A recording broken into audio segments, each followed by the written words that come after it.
अवधूत चिंतन श्री गुरुदेव दत्त। हाय मैत्रिणींनो, सानवी हाय, से हाय। मी आली आहे माझ्या आईकडे, म्हणजे माहेरपणाला, आणि सानवी आली आहे तिच्या मामाकडे सुट्ट्यांसाठी उन्हाळ्याच्या। आणि आता आमची अशी मजा चालली आहे बघा। 2 दिवस म्हटलं चला, नेहमीच ऑफिस आणि नेहमी ऑफिसचं रुटीन दगदग, त्याच्यामध्ये खूप दमल्यासारखं होतं। तर म्हटलं चला 2 दिवस जरा आरामाला आईकडे जाऊयात। चला तर आता 2 दिवस माहेरपणाचा छान अनुभव घेऊन मग पुन्हा एकदा नेहमीच्या रुटीनला मी लागणार आहे। तर अशीच माहेरपणाची मजा माझ्या सर्व ताईंनी मैत्रिणींनी अनुभवली असेल। उन्हाळ्यामध्ये तर खूप छान वाटतं, उन्हाळ्याच्या सुट्ट्यांमध्ये जाणं, माहेराला राहणं।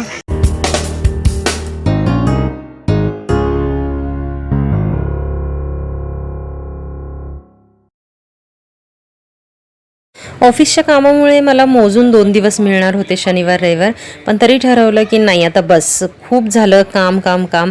आता जाऊयात जरा आईवडिलांना भेटूयात, निवांत राहूयात जरा त्यांच्याकडे पण 2 दिवस। मला खूप वाटतं की पैशाच्या मागे फक्त पळण्यापेक्षा आपले नाते जपणं आणि आपल्या लोकांना वेळ देणं हे पण खूप महत्त्वाचं आहे। त्याच्यासाठी मी थोडं का होईना माझ्या परीने नेहमी प्रयत्न करत असते। सानवी सांग ना, कुठे चालले? बालाजी मंदिर। तर माझ्या आईच्या घराच्या जवळ आहे ना, इथे बघा एक बालाजी मंदिर आहे। तिथे आम्ही सकाळी सानवी, मी, आर्यन म्हणजे तिच्या मामाचा मुलगा, आम्ही दर्शनाला गेलो। खूप छान मंदिर आहे, आम्ही खूप पूर्वीपासून इथे येतो, जेव्हा पण येतो दर्शनाला खूप प्रसन्न वाटतं। तर इथे सानवीचा आवडता नैवेद्य देखील प्रसाद देखील मिळतो, तिला दही भात खूप छान असतं प्रसादसुद्धा। तर बघा इकडे असा हा गरुड खांब आहे, सुरुवातीला त्याचं दर्शन घेतल्यानंतर गणपती आहे। सगळं हे साऊथ इंडियन शैली आहे, बालाजी मंदिर आहे म्हटल्यानंतर। आणि मग असंच आम्ही लाईनीला वगैरे थांबून बालाजीचं दर्शन घेतलं। बालाजीची एक मूर्तीची झलक इथे मी तुम्हाला दाखवत आहे, एकदम पण डायरेक्ट शूटिंग अलाउड नाही आहे, तर एक छोटीशी झलक इथे तुम्हाला दिसू शकते मूर्तीची। तर अशा प्रकारे आमच्या सुट्टीचा पहिला दिवस, पहिली सुरुवात झाली बालाजी मंदिराच्या दर्शनाने। आणि लक्ष्मी आई पण तुम्ही बघितली असेल, लक्ष्मीचं एक सुंदर तिथे मूर्ती आहे। बालाजीच्या दोन्ही ज्या बायका आहेत त्यांच्या बाजूलाच मूर्त्या अशा आहेत तिथे, त्या पण अतिशय रेखीव आहेत। आणि हे सानवीचे आवडते प्रसाद म्हणजे दही भात आणि असा गोड भात तिथे मिळतो, खूप अतिशय दोन्ही टेस्टी असतात। तर असा प्रसाद घेऊन आम्ही दर्शन घेऊन तृप्त मनाने घरी आलो परत। आणि मग नंतर अद्विका तिच्या मामाकडे गेली होती, ती पण मग आली आणि दोघींची मग मस्ती चालू झाली।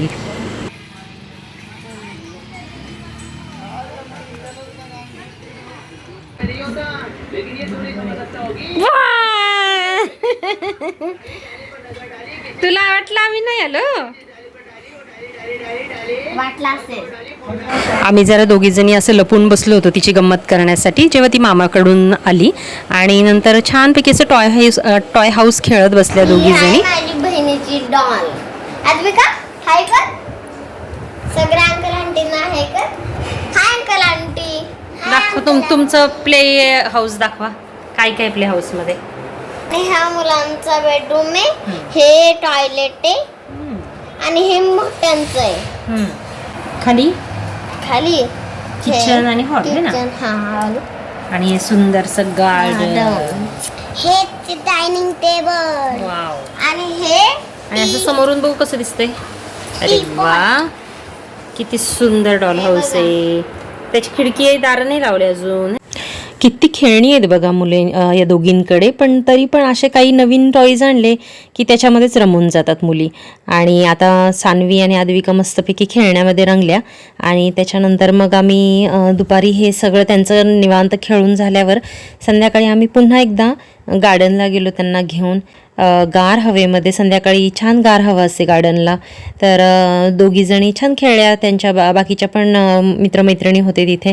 आता पूर्वीच्या काळी जसं मामाच्या गावाला समजा गेलो तर शेतामध्ये जाणं, तिथे मजा करणं, हे सगळे प्रकार होते।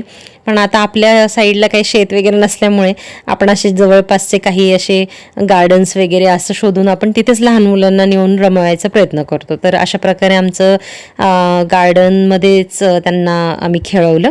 आणि त्याच्यानंतर बघा माझ्या आईच्या घरी ना असं सगळं एकत्र बसून जेवतात, म्हणजे दुपारीसुद्धा आणि संध्याकाळीसुद्धा, तर ते मला खूप आवडतं। आणि फायनली आता निघायची वेळ झाली आमची घरी। तर हे का भाऊ माझं सोडवायला आला परत पुन्हा एकदा मला. आणि बघा जाताना मी हार्डली एखादी पिशवी घेऊन जात असते आमची कपड्यांची. येताना मात्र 4 ते 5 बॅगा तर हमखास असतात. इतकं सारं आई माझी काही ना काहीतरी खायला भरून देत असते. तर असं आहे माहेरचं प्रेम. शेवटी माहेर ते माहेर असतं, आई ते आई असते. त्या प्रेमाला कुठेही उपमा नाही आहे. अशा प्रकारे मला खूप छान वाटलं. 2 दिवस का होईना पण निवांत आईजवळ गेले, राहिले, छान वाटलं. माझ्या मैत्रिणीसुद्धा या उन्हाळ्यामध्ये सुट्टीसाठी माहेरी पाडायला नक्की गेल्या असतील. तर तुम्ही पण असं जर गेला असेल तर प्लीज मला पण कमेंट करून तुमचे अनुभव शेअर करा. चला तर मग अशाच एका नवीन व्हिडिओमध्ये पुन्हा भेटू. तोपर्यंत बाय बाय.